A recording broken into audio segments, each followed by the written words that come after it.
Hello বন্ধুরা, দেখো আজকে আমি সন্ধ্যায় পাপড়ি চাট বানাচ্ছি। তার জন্য নিয়ে নিয়েছি এই পাপড়ি, থালায় সাজিয়ে নিয়েছি আর প্যাকেটেও আছে, বানাবো।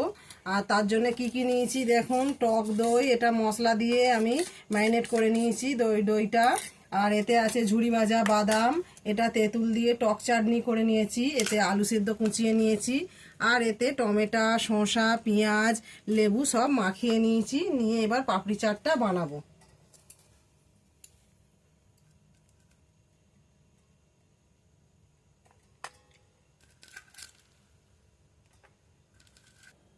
এই আলু দিয়ে দিলাম এতে। এইবারে এই শসা পেঁয়াজ দিচ্ছি, শসা পেঁয়াজ দিয়ে নিচ্ছি।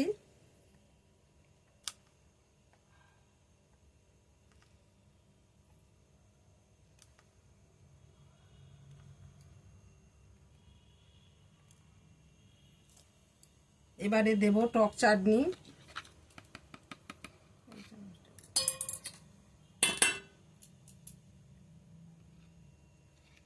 টক চাটনি দিয়ে দেবো।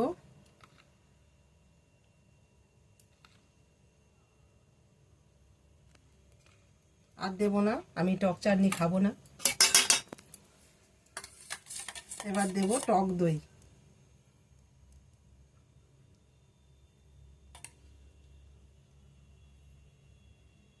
জিরে গুঁড়োটা পারবে না।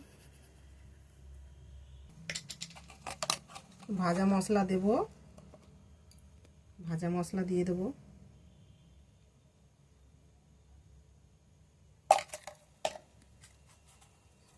বিন নুন একটু দিয়ে দেব।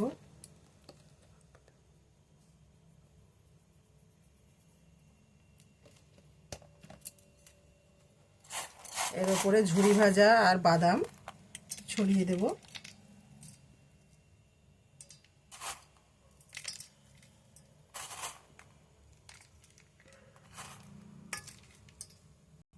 কাঁচা লঙ্কাটা দেওয়া হয়নি।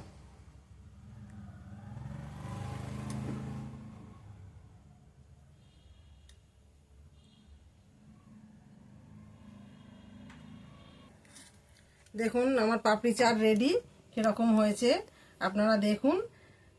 আমি একটা খেয়ে দেখাচ্ছি।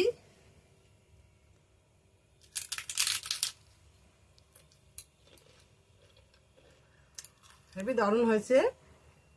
আপনারাও ঘরে এরকম বানিয়ে দেখবেন কিরকম খেতে হয়, তারপর আমাকে বলবেন। ভিডিওটা ভালো লাগলে একটা লাইক ও কমেন্ট শেয়ার করে আপনারা দেবেন।